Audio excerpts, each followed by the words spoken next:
to the show. Our three questions that with Sugar Fix in Chicago with Dr. Jessica Emery. So thank you so much for jumping on. I mean, I'm still going to work on it, but yeah. And then right away, as soon as that first thing comes out, they sign up for it.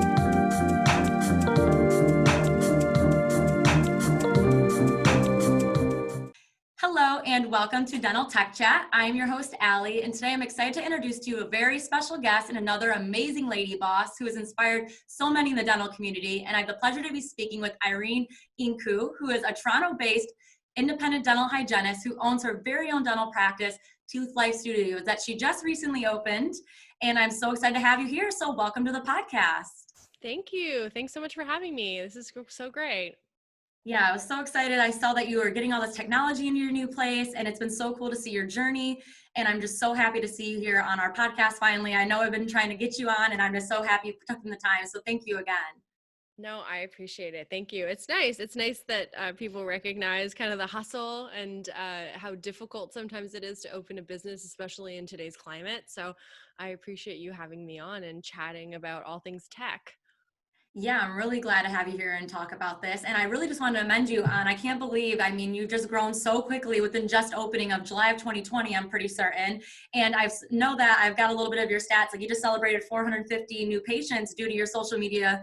And that's really amazing. Like, I mean, I know I follow your journey through social media, and it's just so cool to really see how that's all enveloped.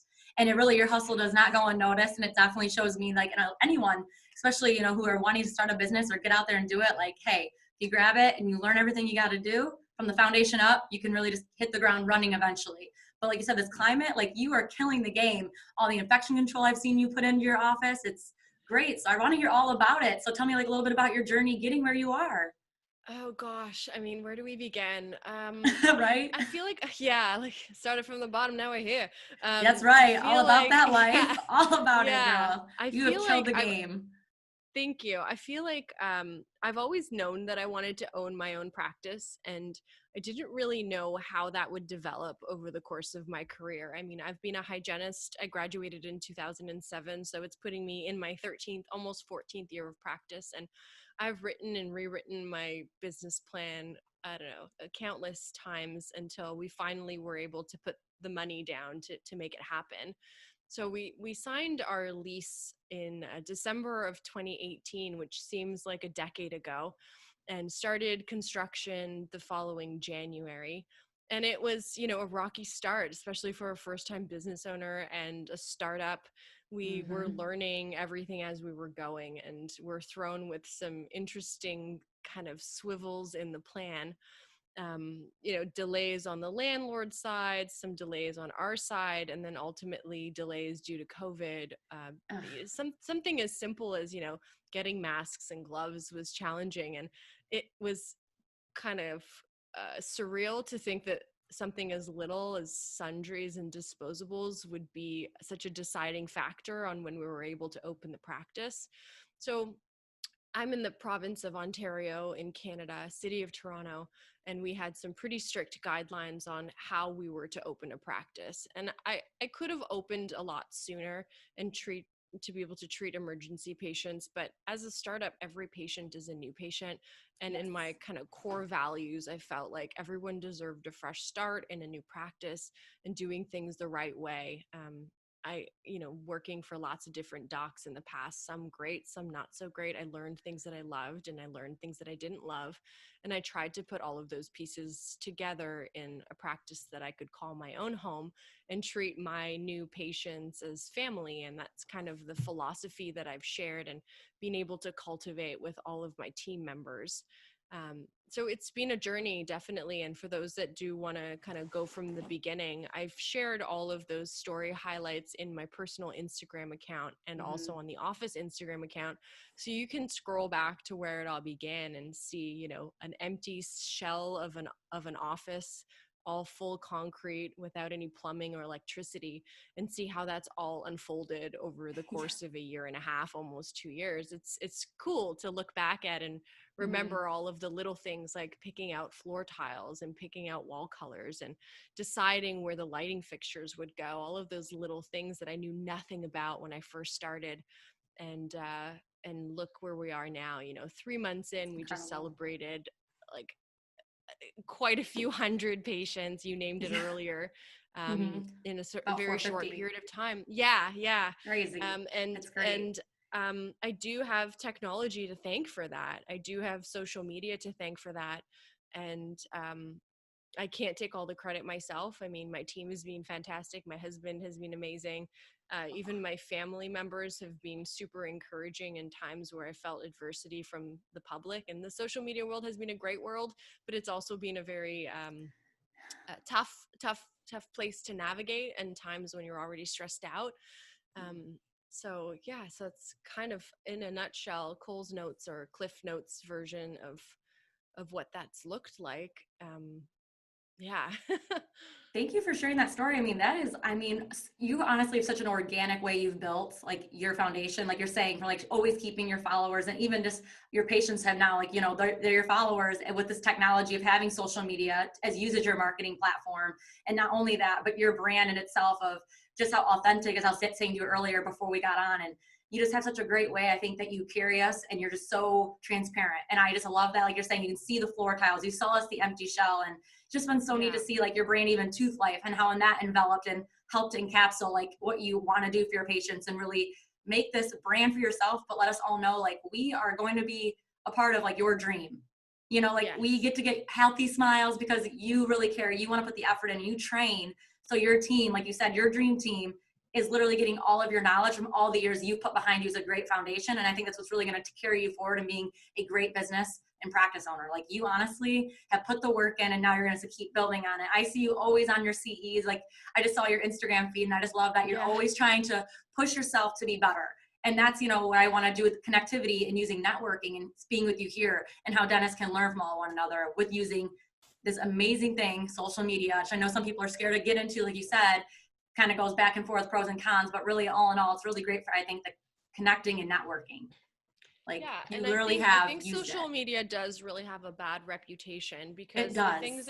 the things we remember the most are the negative aspects. You remember the negative comments, you remember the negative DMs, but we tend as humans to forget the positive side.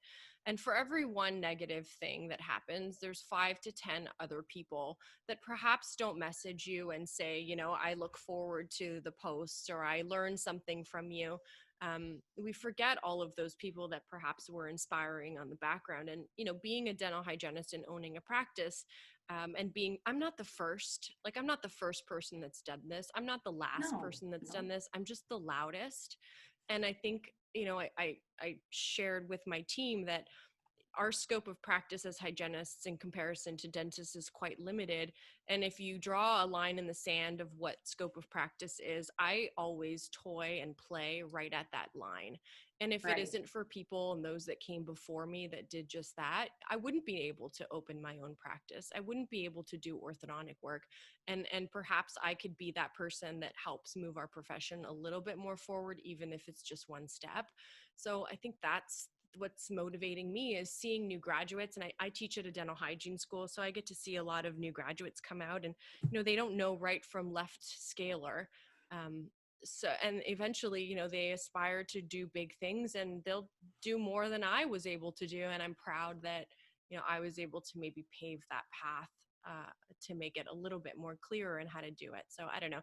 It's just, like I said, I'm not the first, I'm not the last, but it just happens that I have the largest following in Canada. And, people ask me questions, and I'm open to answer. And I do like offering that transparency, because social media is the highlight reel for many instances. You see the good, but a lot of people are hesitant to share the bad. But every time I had a flood in my office, I shared it. And every time something negative happened and I was delayed, I shared it. And it's a little bit about posting about the reality and us discussing the realities and the adversities that we face, that can make it kind of a little bit more realistic to everybody else, that it's achievable and it's attainable. And if you put your mind and your heart together, you can pretty much accomplish anything, I'm convinced.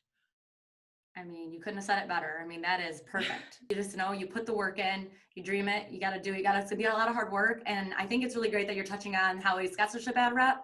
And I just love that. Again, you said, I remember seeing all of your floods, and I'm so sorry you had to go through that, but you conquered it. And I just think, it's incredible that we can use this platform, but again, be more realistic, because it can only strengthen us to actually be more authentic, be more human. That it isn't always got to be always the highlights. And I think you've definitely been the loudest, and I think that's going to help, because you're going to be able to tell people the realities of what's actually happening, instead of just being, oh, check this out, just check this out. You're showing it both ways, pros and cons, and that's past and also future, but you're really getting a good pave way for everyone who's up and coming, to show them, hey, it can be done. And if you stay ahead of the game and you keep practicing, you keep learning, a lot more can be accomplished.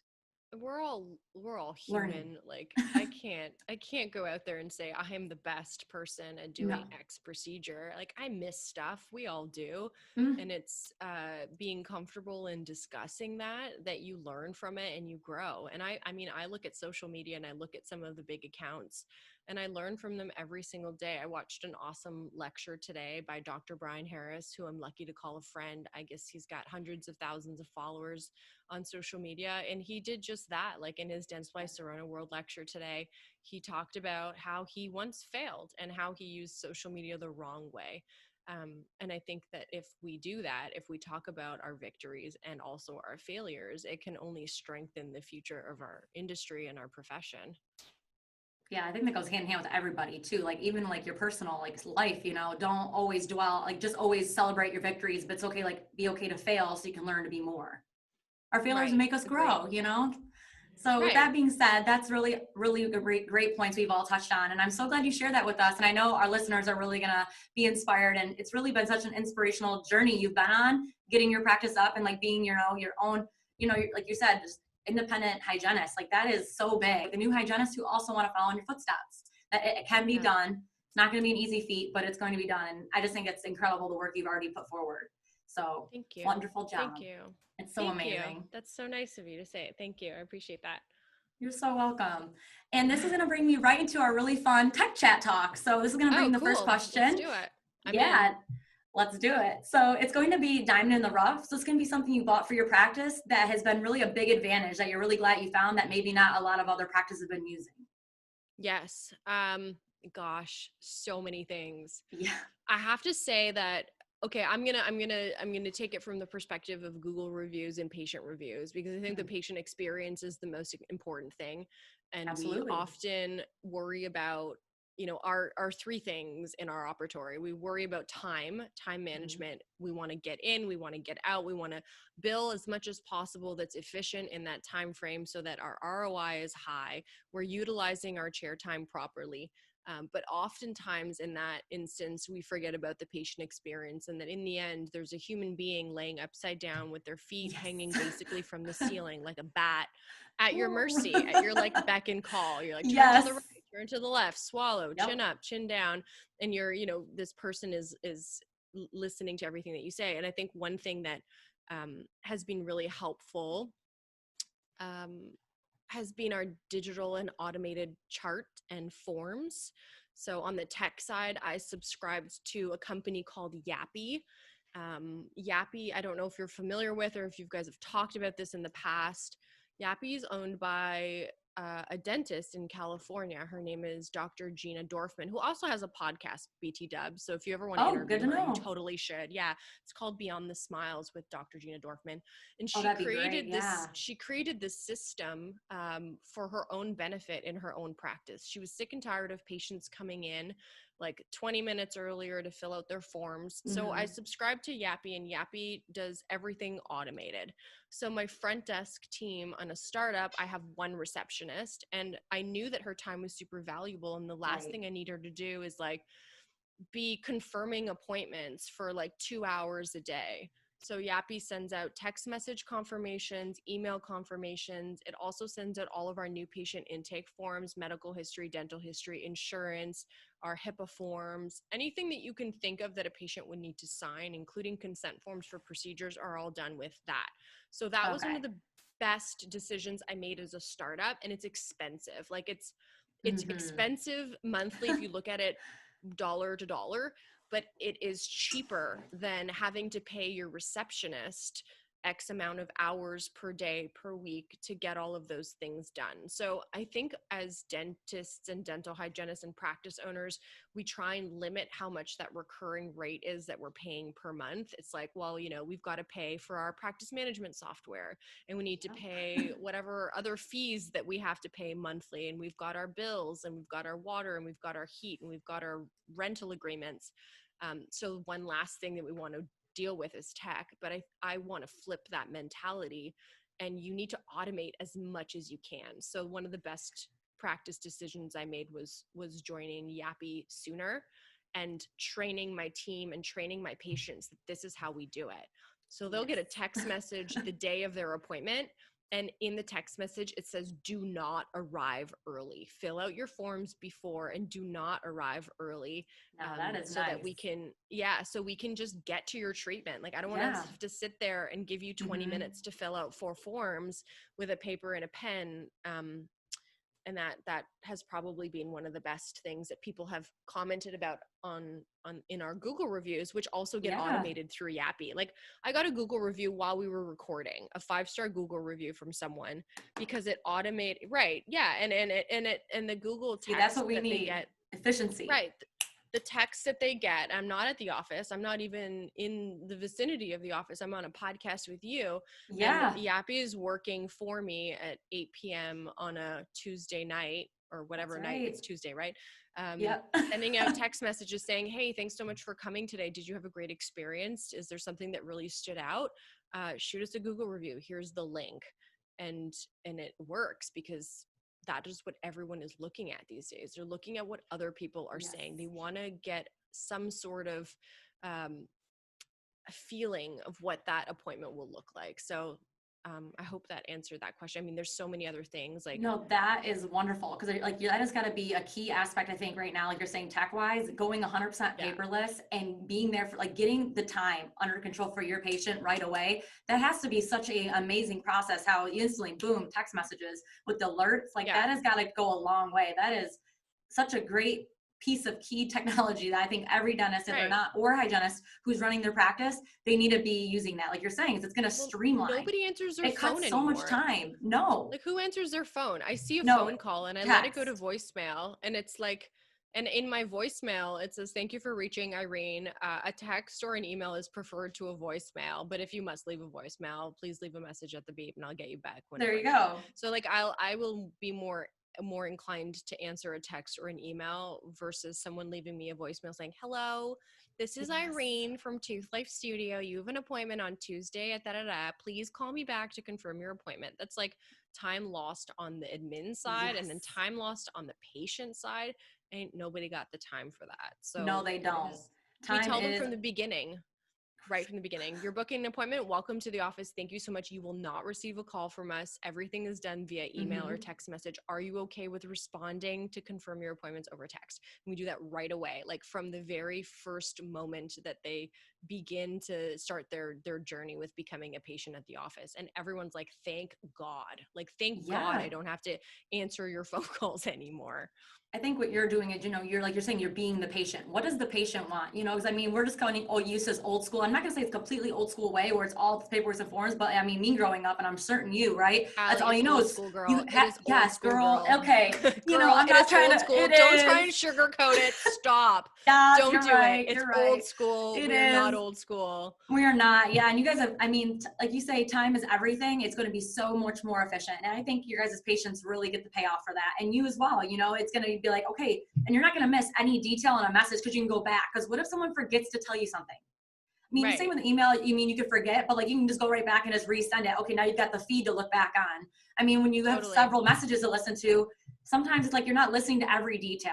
But if they have it all in a feed, you can go back through that. I feel like a little bit quicker. Yeah, it's right there. Yeah. So agreed. But YAPI, I think that's going to be really awesome for our listeners to check that out. I'm going to put that link down there, and I can't wait to acknowledging a tool in any office right now. Like you're saying, that is going to make any practice more modernized, and it's really going to help the patient. It's from that perspective, and I think that was so innovative of her, and it's got to be so helpful in your practice. It is, and we do, like, everything runs off of an iPad, so we've got 3 iPads. See, that's great. that live in the office. And, if something happens split second, like a small restoration turns into a pulpotomy or turns into an endo or turns into a crown or turns into an exo, that consent form is ready to go. That is and great. Yeah, it's just pre-linked. You it's just pull it up, right? Exactly. Yeah. And it That's files awesome. it in the patient file automatically. So it's not like you have to scan it and save it Dang. to your drive and then upload it into the patient file. Like everything is just completely automated and it's really helpful. So I That think just cuts so that would many be, steps. yeah, one of the most useful pieces of equipment on the tech side. And my Prophy Jet. I know it sounds really silly, but when you tell someone that you're going to clean their teeth with powder, as opposed to the conventional way of scaling teeth, they look at you a little differently. They're like, "What do you mean you're going to scale my teeth with? You're going to clean my teeth with powder? That doesn't make any sense." Yeah. So I've transformed the way that I treat patients chairside because I don't start with the conventional way of cleaning teeth anymore. I start with turning their teeth purple. I put an Optragate in their mouth made by Ivoclar, which is like a small little silicone little device that keeps their lips out of the way. And then I use a two-tone disclosing agent that turns the plaque various shades of purple and brown, purple, blue, and pink. And we look at it together. And then I use a Prophy Jet that uses water and bicarbonate and erythritol powder to clean their teeth. And it completely feels different and looks different. Yeah. And then, patients have commented about that on their Google reviews too, that I've never had anyone clean my teeth that way before. And different is good. It doesn't have to be the same. You don't have to be the same as their last clinician. Obviously, they left that other office for a reason.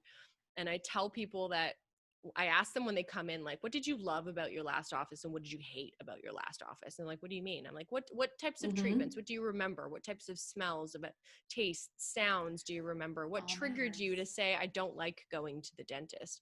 And it's full disclosure. I had a patient today who said, no one's ever asked me that before. People have always asked why I left, but they never asked what I like.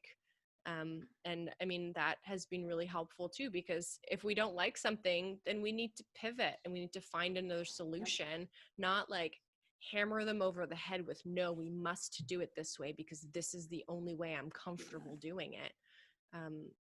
It's like your massage therapist. You go in, they say, how's the pressure? Yeah, They don't exactly. take offense if you say you're pushing too hard or you're not you want to pushing make hard them enough. happy. Right. It's about the patient experience. And of course, you're not compromising patient care, but it is about creating an inclusive atmosphere where your patient feels safe. And by them feeling safe, they're more inclined to accept that expensive treatment that we're going to recommend. So it's a win-win for everyone.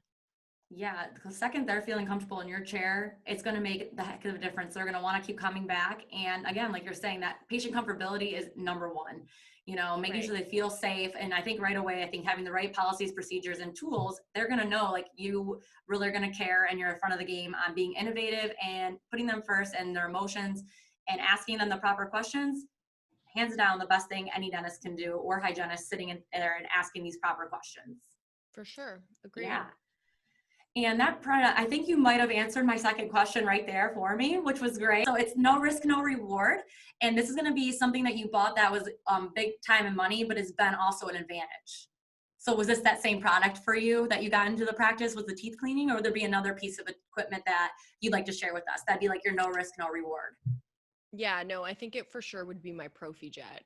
It'd be the Prophy Jet.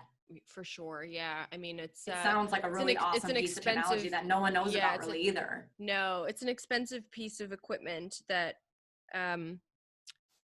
it's one of the reasons why I decided to open up my own office. So I had been asking my previous employer to purchase one of these for me for the last 3 years. I worked for her for 5 years. And for the last 3 years, I said, I really want one. I really want one. And, I pitched my spiel and it's not going to make you any more money. If you're asking me about, am I making more money because I have of it? The answer is going to be no. I'm not making any more. I'm probably losing a little bit because the powders are a little bit more expensive. But what I am getting in the long term or in the long run is a higher patient referral base. And, as a business owner, and when we all put together our business plans, we're very aware of what the life lifetime cost of patient acquisition is and what the Right. lifetime reward of a patient acquisition is. And if the patient is younger, then you get them for a longer time. If the patient Yep. comes with a family, you get that family for a longer time, which is why I'm covered in tattoos on my hands and my face and my Yes. everywhere, temporary tattoos, because I love children. Toothlife. And if I Let's see, do yeah, it. little That's tattoos. nice. And if I have a child that's 3 years old and 5 years old and they love their experience, they're going to be that child that perhaps won't leave me until they move out of their home or they go away to school or they get married or whatever happens and they move. I mean, that is the lifelong acquisition of a patient. So this piece of equipment isn't making me any more money right now, but long term, it will help me gain more patients. And I think that is perhaps why in 3 months we've hit so many new patient targets. I mean, the average new patient per month is anywhere between, I don't know, call it 20 to 30 new patients. And we're at like over 100 new patients a month. And it's because of this recommendation. One person tells another person, tells another person, oh my God, I went to Toothlife Studio. They cleaned my teeth with powder. It was the weirdest thing. You need to go and try it. And that happens. People call in and they say, my friend was there. She had her teeth cleaned with Irene. I want to try the powder thing.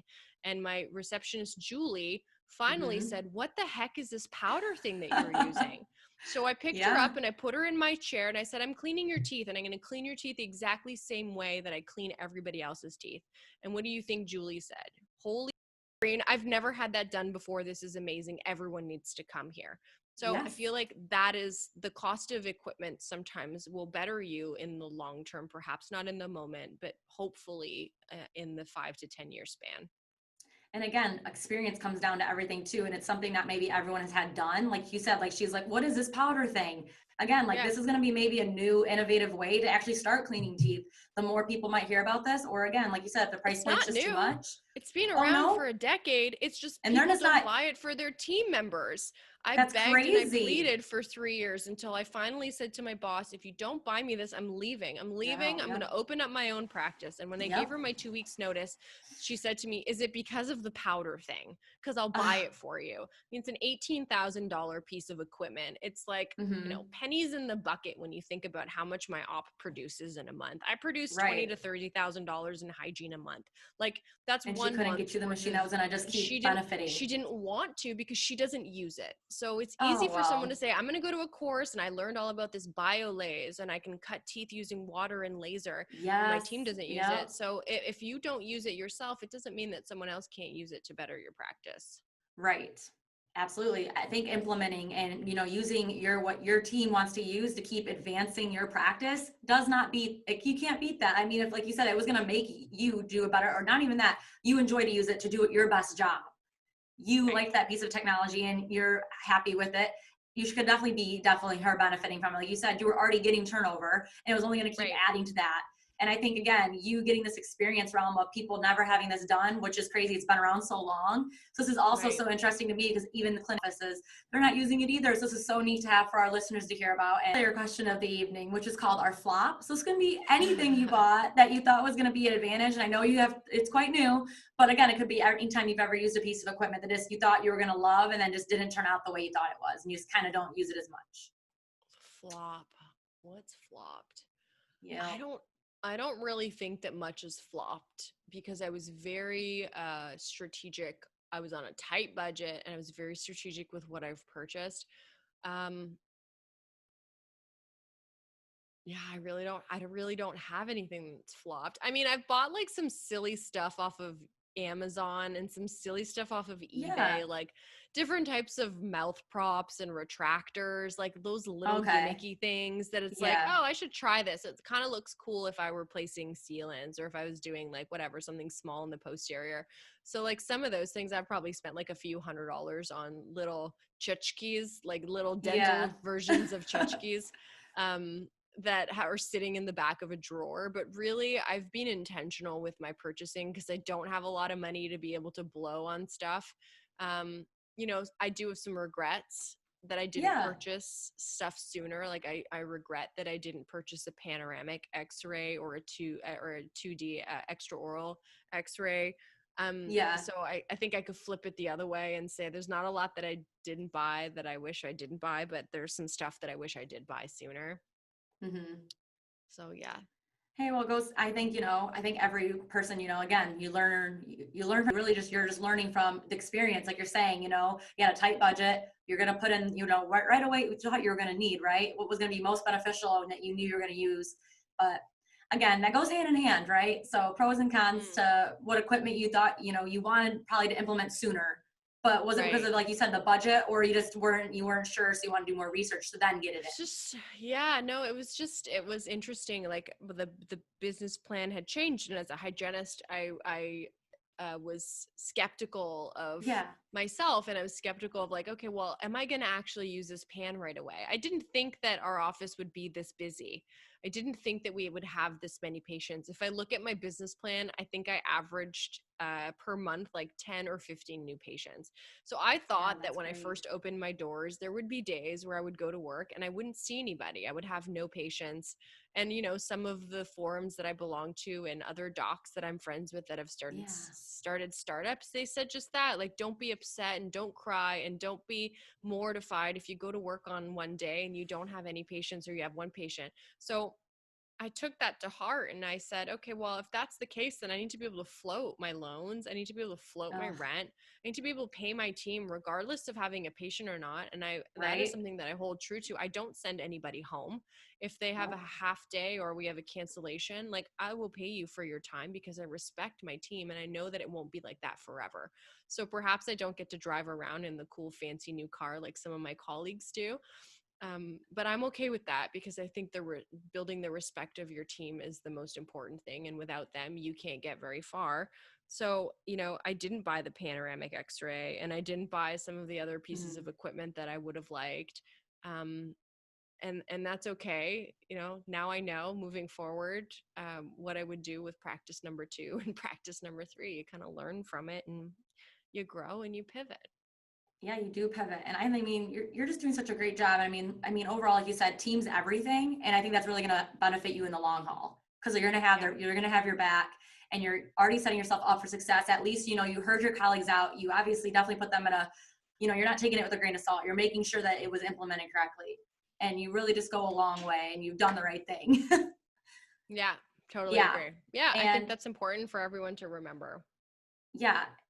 Team effort. I think you also, team's number 1. And like you said, you don't always need the fancy items right away, but like, it would be great to have them. And I think as you grow, you're definitely going to be able to, you're already getting so many patients, so you're already on a roll. So that's going to be awesome to hear, like you said, number 2, number 3, and you're learning from all these experiences. I think it's what anyone can ever do. And I think it's so awesome that you're going to be able to implement that technology as soon as when you can. And it's definitely going to take off because I know your patients are going to want to keep coming back and then getting treatments with you. That's got to be a really good feeling. It's got to be some good reward. Girl, I hope so. Hey, if you keep up this amazing energy like you do, it shouldn't be hope. Fate's going to work in your favor because you definitely put all of your, heart and every bit of your passion goes towards this. And I can just tell, like, you care so much about your team. And your team is going to help you out. I really do. I know you do. And that's why I care more about my team than I care about my own self and my own family sometimes. But that's what's going to make you a great practice owner. And that's what's going to, it's going to make you in general. It's like great. You educate, like you said, and you wrote some books, and I know you just really are all about giving it your all. And that's going to just take you to the next level. Because some people, it's like, they're constantly chasing, but you also are stopping and you're taking the present. Like you said, you listened to your colleagues, you wanted to wait, you're going to be smart, and you didn't let, the excitement sometimes does take over. And I think overall you did the best thing you can do. Because it's hard not to get excited and not just go, okay, I'm going to make that purchase. Right. Because sometimes it does happen, or there's a deal, and you're like, oh, I should get that right now. So I think you definitely had to beat some battles that aren't easy. It's hard to do during this like COVID time because we already had a shutdown, and now they're kind of threatening that perhaps that might happen again. So the last thing I need to do is buy, I don't know, I would love a milling unit. I would love a 3D printer. I'd love to mill my own crowns and do everything in house and like reduce that lab bill. But that's like $300,000 worth of equipment. It's a lot of money. That, I could buy it if I wanted to, and I could buy it if I trusted that I didn't have to shut down my office. Again, so, I'm just to save that cash for a more predictable climate. And And if everything keeps growing as we're growing, I mean, we're planning another op, and I hired another hygienist, and we hired another doc. So we're going to have to be tearing down walls and building new ops pretty soon. So maybe that'll be the better time to make those investments. You know, everyone has a different philosophy. This is just my philosophy. And my philosophy is this, because it's not as easy to get a loan from a bank as a hygienist as it is from a doc. And I've talked about this before. You know, a doctor goes into the bank and they say, I'd like to build $1 million practice or $5 million practice. And the bank just licks the tip of that pen, puts it to paper, and writes a check. But the same business plan as a hygienist going in and saying, hey, I'm a hygienist. Yeah, I want to own the office, but front facing to the public, no one will really know who the owner is. Basically, it's a little mini DSO built in. You know, the bank is like, I don't know. You know, you don't have the DDS or the DMD behind your name. You know, you've got an RDH, and those letters don't add up to what a DDS adds up to. And yeah, on the credential side, it's not quite the same thing. But dentists spend 5 minutes learning about business management in dental school. Hygienists spend 5 minutes learning about business management in dental hygiene school. So in the end, when we graduate, we equally know nothing. So it doesn't matter whose name is on that title. In the end, it comes down to who's going to be a better business owner and who's going to spend the time to learn about how to run a business properly. And I think I've spent the last 3 years of my life learning everything that I could about time management, business management, team management, and what that ROI should look like. So I don't know. It's just not as easy. So I'm more hesitant in spending big bucks on things like that because I know it's harder for me to go to a bank. I'm not going to get the best rates like a doc would. So I need to make the most calculated choice on my investments. Yeah. And I mean, like, you're already doing all the right correct steps. I mean, in the long run, that's going to benefit you, and like taking those steps, because a lot of times people just hit the ground, they think they can run. You got to, you know, crawl, walk, run. And a lot of people just think the walk and run are the only 2 steps. And the walking is what you've been doing, and you're about to get ready to run. And I think that's going to be awesome when you get there. And I can't wait to also maybe bring you back on my podcast, and we can chat all about that too. And the awesome new technology you implement when you get all of your other equipment that you've been wanting to have. And I know you're going to get there. This is going to be really awesome to hear about your journey, and keep watching. And for everyone who's been listening, I think all of your tips tonight have been so great. You've shared such amazing knowledge with us.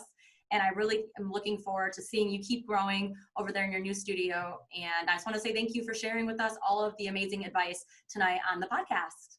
Thank you. Thanks so much for having me. I appreciate it, Allie. Thank you. Oh, you're so welcome, Irene. And again, you guys, make sure you do check her out. She's a Toronto-based dental hygienist, and she has an amazing Toothlife studio that she just opened up. If you haven't already seen her, go check her out, and keep following her on Toothlife on her Instagram. And I'm going to link all of her handles in the description box below. Awesome. Thank you. Have a good day, everyone. Peace out, peeps. Peace out, peeps. I'm going to use it. I just want to introduce Lou to everybody. If you haven't seen him on Instagram, say hi, Lulu. He's adorable. You go play. Mm-hmm. I always love all of your posts. You're like sitting on your edge, your ceiling, and you're like trying to do your work. It's so hard. They're just so adorable. I always love when we can bring our dog to work day. I'm like, let's do it. I do that every Monday. That's the perfect day to do it. It was such a pleasure to have Irene on our podcast today. She went over her story and how she opened her new practice called Toothlife Studio. She's a Canadian Toronto-based independent dental hygienist who shares such a great passion for the industry of dentistry and wants to share all of her knowledge and training with all of her new team as she starts this journey in her new practice. She's already had such good headway in using social media for awareness. If you didn't already know her from her brand, Toothlife, she has amazing jewelry pieces that she sells, and also she's a podcaster and author and educator. If you want to check out more of her information and education, I will link that down below in our bio. You can also visit her on her Instagram handle @ToothLifeIrene, and also follow her on her podcast @Tooth or Dare. They have such great content and great information on there. And if you saw this whole video, you guys have already noticed she is so passionate and has such a great talent for giving advice into the dental field and helping so many new hygienists know that they can follow their dreams if they ever want to also open a practice. She goes over how it is so important to do your research and how you're going to invest in new pieces of technology to implement into your practice. I would like to thank, again, you guys all for watching Dental Tech Chat, and thank you so much for supporting our podcast here on YouTube and Spotify or wherever you listen. Please make sure to hit the subscribe and bell notification button to make sure that you don't miss out on the new latest and greatest episodes of Dental Tech Chat. Thank you again to our listeners and supporters, and until next time, guys, have a great day.